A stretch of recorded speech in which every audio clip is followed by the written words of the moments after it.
एक बार फिर से आप सभी का ई लर्निंग में स्वागत है।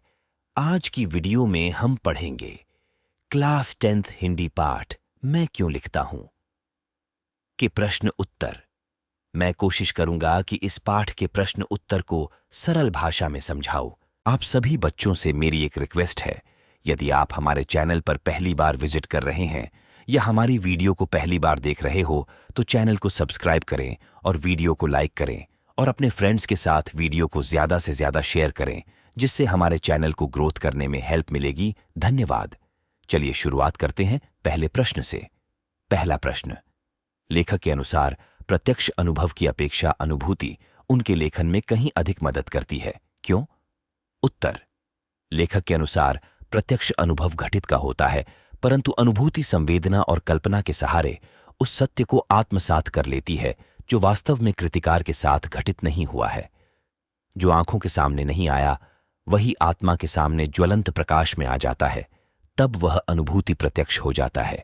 उनका मानना है कि जब भीतर की अनुभूति बुद्धि से बरछ कर संवेदना के क्षेत्र में आती है, तब वह लेखक को लिखने को विवश करती है। भावनाओं को वह खुद शब्दों को रूप देने लगती है। इस प्रकार प्रत्यक्ष अनुभव की अपेक्षा अनुभूति उनके लेखन में कहीं अधिक मदद करती है। दूसरा प्रश्न, लेखक ने अपने आप को हिरोशिमा के विस्फोट का भोक्ता कब और किस तरह महसूस किया? उत्तर, अपनी जापान यात्रा दौरान लेखक ने एक पत्थर में मानव की उजली छाया देखी।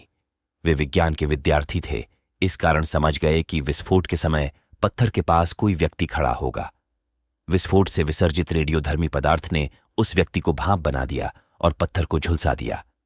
इस प्रत्यक्ष अनुभूति ने लेखक के हृदय को झकझोर दिया। इस प्रकार लेखक हिरोशिमा के विस्फोट का भोक्ता बन गया।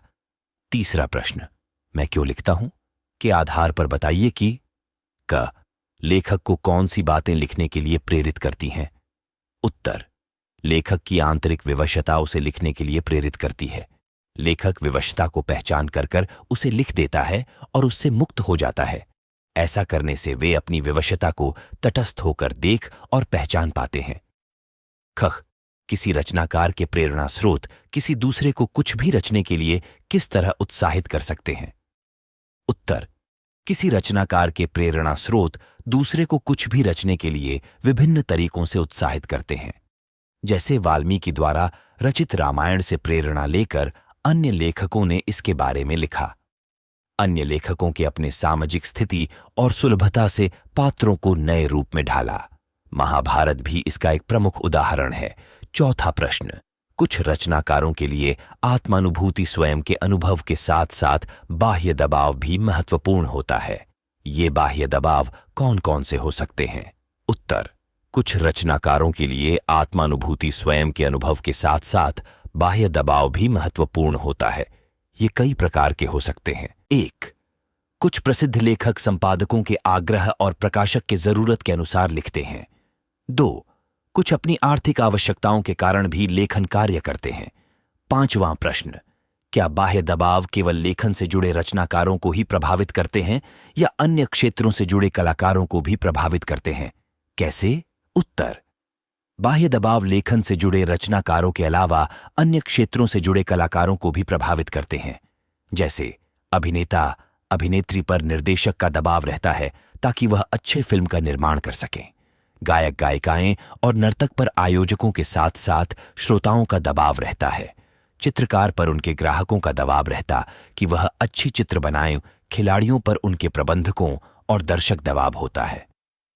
6ठा प्रश्न, हिरोशिमा पर लिखी कविता लेखक के अंत व बाह्य दोनों दबाव का परिणाम है, यह आप कैसे कह सकते हैं? उत्तर, लेखक को जब जापान जाने का अवसर मिला तब वे हिरोशिमा भी गए। उन्होंने वहां वह अस्पताल भी देखा जहां रेडियम पदार्थ से आहत लोग वर्षों से कष्ट पा रहे थे। उन्हें देखकर लेखक को सहानुभूति हुई, परंतु इसने लिखने के लिए लेखक को प्रेरित नहीं किया। जब उन्होंने जले पत्थर पर किसी व्यक्ति की उजली छाया को देखा तो उन्हें उनके दर्द की अनुभूति हुई, जिसने लेखक को लिखने के लिए प्रेरित किया। यह लेखक का आंतरिक दबाव था। चूंकि लेखक विज्ञान के छात्र थे तो वह हिरोशिमा की त्रासदी अच्छे ढंग से बता सकते थे, इसलिए कुछ अलग लिखने की चाह लेखक का बाह्य दबाव हो सकता है। 7वां प्रश्न, हिरोशिमा की घटना विज्ञान का भयानकतम दुरुपयोग है। आपकी दृष्टि में विज्ञान का दुरुपयोग कहां-कहां और किस तरह से हो रहा है? उत्तर: हमारी दृष्टि में विज्ञान का दुरुपयोग अनेक क्षेत्रों में निम्नलिखित रूप में हो रहा है। 1. असंख्य मात्रा में चल रहे वाहनों से निकलने वाला प्रदूषण हमारे स्वास्थ्य को बुरी तरह से प्रभावित कर रहा है। 2. विज्ञान के विकसित होने की वजह से आतंकवादी भी आजकल गोली बम का निर्माण कर सकने में सक्षम हैं और वे दुनिया में बम विस्फोट कर तबाही मचा रहे हैं। 3. चिकित्सा के क्षेत्र में अल्ट्रासाउंड का दुरुपयोग किया जा रहा है। गर्भ में पल रहे भ्रूण का लिंग परीक्षण कर कन्या भ्रूण की आधुनिक तकनीक से गर्भ में हत्या कर दी जा रही है। 4. किसान जहरीले रसायनों का इस्तेमाल कर पैदावार बढ़ा रहे हैं, परंतु इसमें लोगों के स्वास्थ्य पर नकारात्मक प्रभाव पड़ रहा है। 5. विकसित चिकित्सा की मदद से गैर कानूनी अंग प्रत्यारोपण का व्यापार फल फूल रहा है। 8वां प्रश्न: एक संवेदनशील युवा नागरिक की हैसियत से विज्ञान का दुरुपयोग रोकने में आपकी क्या भूमिका है? उत्तर: देश के एक संवेदनशील युवा नागरिक की हैसियत से विज्ञान का दुरुपयोग निम्नलिखित प्रकार से रोक सकते हैं। 1. बिजली के अनावश्यक प्रयोग को रोककर हम ऊर्जा की बचत कर सकते हैं, जिससे पर्यावरण को नुकसान ना पहुंचे। 2.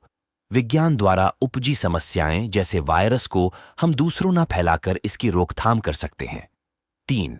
हम रैलियों, मीडिया और सेमिनार के माध्यम से समाज में विज्ञान द्वारा उत्पन्न बुराइयों जैसे भ्रूण हत्या, गैर कानूनी अंग प्रत्यारोपण आदि को रोक सकते हैं। 4. हम किसानों को जैविक खेती के बारे में जागरूक कर जहरीले रसायनों के प्रयोग को कम कर सकते हैं। आप सभी बच्चों से मेरी एक रिक्वेस्ट है, यदि आपको यह वीडियो पसंद आई हो तो इसे लाइक करें, अपने फ्रेंड्स के साथ शेयर करें और चैनल को सब्सक्राइब करना ना भूलें, जिससे हमारे चैनल को ग्रोथ करने में हेल्प मिलेगी। धन्यवाद।